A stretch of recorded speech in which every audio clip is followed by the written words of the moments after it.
Assalamualaikum warahmatullahi wabarakatuh. Kita harus bersyukur karena menjadi orang yang bersyukur kepada Allah. Jadi orang-orang banyak bin Smith di penjara, Bahar bin Smith di penjara. Kalau bagi saya Bang Refli, penjara selama kemarin itu adalah penjara yang lebih besar. Justru di luar ini penjara kecil. Silakan. Bang Refli katanya, kenapa kok Habib bilang di luar itu penjara kecil, di dalam penjara besar? Ya itulah poinnya. Kalau di luar itu kita dibebankan, bukan terbebani ya, tetapi dibebankan dengan kita berdakwah, kita urus santri, urusan keluarga, anak, istri, urusan umat, kita berdakwah ke sana kemari keliling, sehingga waktu dengan Allah itu sedikit. Bukan berarti kita tetap melaksanakan kewajiban, tapi kita memiliki waktu sedikit untuk bermesraan dengan Allah. Nah, dalam penjara kita tidak dibebankan dengan urusan apapun. Nah, justru dengan di penjara kemarin itu waktu kita lebih banyak bermesraan dengan Allah Subhanahu wa taala. Lebih banyak kita beristirahat. Jadi tetap bersyukur kepada Allah Subhanahu wa taala. Ada beberapa hal-hal yang ketika di luar tidak saya lakukan, itu saya lakukan dalam penjara.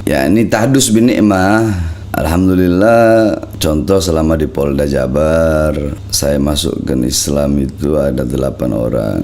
Di Lapas Cibinong ada 4. Terus di Lapas Cibinong itu ada napiter 3 yang saya kembalikan ke NKRI. Kemudian di Lapas Nusa Kambangan 1 masuk Islam. Terus di Gunung Sindur ada beberapa juga masuk Islam, tapi kebanyakan warga asing, luar negeri. Oh, di Gunung Sindur? Di Gunung Sindur ada yang masuk Islam. Berapa orang? Ada 1, 2 lah. Kemudian ngarang kitab. Ngarang kitab apa? Di luar saya nggak sempat ngarang kitab. Dalam penjara saya ngarang kitab, judulnya Durarul Bahar. Durarul Bahar itu apa? Durarul Bahar fima an yustahsanu an yulkiyahul khatib alal mimbar. Kitab khusus buat khutbah. Oke. Kitab khusus buat para penceramah itu. Di situ berisi dalil-dalil. Dalil-dalil di situ ada adillatuhu minal Quran. Oke. Dalil-dalil dari Quran. Contoh maulid, dalil Qurannya apa? Adillatuhu minal hadis, dalil hadisnya apa? Aqwalul ulama, perkataan ulama, pendapat ulama tentang maulid itu apa? Nah, di situ ada bab maulid, ada bab tahlil, ada bab haul, acara-acara yang pada umum. Kalau Durarul Bahar itu panjang karena di situ saya bahas lengkap sampai syair-syair yang berkaitan, sejarah yang berkaitan, para penceramah yang sering hadir di acara seperti khitanan, walimatul urus, acara nikahan. Di situ saya taruh dalil-dalilnya, apa yang harus dibahas ketika acara khitan. Contoh acara khitan. Hadisnya ikhtatan Ibrahimah wa huwa ibnu thamanina sanatan fakhtatan bil gudum. Nah, contoh. Yang pertama kali dikhitan itu Nabi Ibrahim. Beliau dikhitan pada umur 80 tahun. Beliau dikhitan dengan kapak. Yang jarang-jarang para ulama-ulama, para penceramah tahu. Jadi pertama kali yang dikhitan itu Nabi Ibrahim. Nabiullah Ibrahim, tapi isyarat khitan itu udah dari zaman Nabi Adam. Ketika Allah turunkan Nabiullah Adam, itu Allah turunkan dari sorga. Nabi Adam selama 450 tahun Allah belum terima taubatnya. Sampai beliau di Mekah baru Allah terima taubatnya. Nabi Adam. Nah, beliau bernazar selama itu. Beliau bernazar. Nabi Adam hampir 1000 tahun ya. Beliau bernazar kalau Allah terima taubatnya, beliau akan mengorbankan sebagian anggota tubuhnya untuk Allah. Nah, ketika Allah terima, Allah bilang, bayar kau punya nazar, yaitu potong kau punya kulfah. Kulfah itu ujung daripada kemaluan laki-laki. Jadi isyarat khitan itu udah ada di zaman Nabi Adam, tapi yang pertama dia khitan Nabiullah Ibrahim. Itu hadis. Terus banyak lagi tentang yang jarang diketahui oleh para, sebab banyak juga kan istilah sekata kalau saya bilang ustadz instan lah, ustadz Indomie. Instan, digodok 15 menit jadi. Sehingga banyak yang bikin sesat gitu. Memberi tidak ada marojinya, tidak ada sandarannya. Kepada kitab apa sandaran itu, kitab apa gitu. Kalau contoh seperti ada yang bilang cadar itu budaya Arab.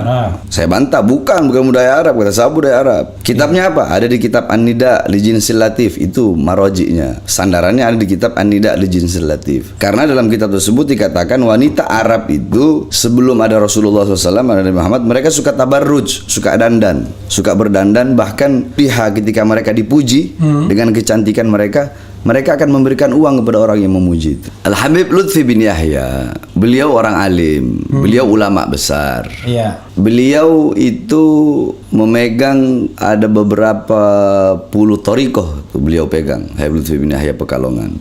Tapi yang saya tahu beliau itu paling kuat thariqah Nahsabandiyahnya. Beliau paling kuat dan memang beliau ulama, orang alim yang megang banyak thariqah. Tetapi ya seperti tadi yang saya bilang 2 tambah 8 10, 7 tambah 3 10. Habib Lutfi beliau ya dengan cara beliau berdakwah dengan cara beliau. Kita, saya, Bahar bin Smith, Habib Rizik, Habib Hanif, kita juga berdakwah dengan caranya kita. Ya ini sama-sama berdakwah dengan cara masing-masing, tapi dengan satu tujuan tadi. Yang sama, ya? Tujuan yang sama. Menghidupkan Islam. Kita sama-sama menghidupkan Islam, bukan cari hidup dalam Islam. Ya. Menghidupkan dakwah, bukan cari hidup dalam dakwah. Menghidupkan agama, bukan cari hidup dalam agama. Menghidupkan negara, bukan cari hidup dari negara. Menghidupkan bangsa dan rakyat, bukan cari hidup dari keringat bangsa dan keringat rakyat. Jadi beliau ulama, saya akui itu. Beliau ulama, beliau sesepuh para habaib. Seperti itu sebenarnya Habib Rizik, sosok yang saya kagumi. Habib Lutfi juga sosok yang saya kagumi dengan kelembutannya, dengan thariqahnya. Habib Rizik dengan ketegasannya. Sebenarnya yang di atas-atas ini beliau saling menghormati. Cuma yang di bawah-bawahnya aja ini, yang di bawah-bawahnya iya suka bentur-benturin. Selalu sampaikan kebenaran, karena kebenaran bagaikan matahari yang akan selalu bersinar walaupun di hadapan orang-orang yang buta. Sampaikan kebenaran, jangan pernah takut, jangan pernah lelah menyampaikan kebenaran. Kita bersatu sama-sama membangun bangsa, membangun ini negara, karena kita semua cinta kepada ini negara. Kita bangun sama-sama agar negara yang kita cintai ini menjadi baldatun thayyibatun wa rabbun ghafur, negara yang makmur, negara yang sejahtera, negara yang tidak tunduk kepada negara-negara asing, negara yang berdiri dengan sendirinya, menjadi negara yang berwibawa, menjadi negara yang bisa mensejahterakan rakyatnya, bukan mensejahterakan orang-orang asing. Kita bersatu semuanya, baik pemerintahnya, pemerintah bersatu dengan para ulama, ulama bersatu dengan para pemerintah, bersama-sama dan rakyatnya, orang kayanya, orang miskinnya, semuanya kita semua bersatu. Agama apapun, warna kulit mau hitam, mau putih, mau kuning, suku apapun, agama manapun, kita bersatu sama-sama. Kita bangun Indonesia untuk lebih makmur, lebih jaya, dan mudah-mudahan kita semua mendapat rahmat dan ridha dari Allah Subhanahu wa taala. Amin amin ya rabbal alamin. Amin ya rabbal alamin. Dengan beragama, kita tidak harus bergelimang kebencian. Dengan beragama, justru kita harus memanusiakan manusia dan menjadi khairun nas anfa'uhum linnas. Menjadi manusia yang berguna karena kita betul-betul berguna bagi manusia lainnya. Ini yang penting. Makanya dengan beragama, kita harus berakhlakul karimah supaya Islam ini menjadi agama yang menjadi rahmat bagi seluruh alam semesta ilal yaumil qiyamah. Semoga Allah senantiasa menuntun kita di jalan yang diridhoinya. Aku qouli hadza, astaghfirullah li wa lakum.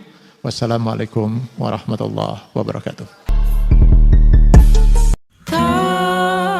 Terima kasih.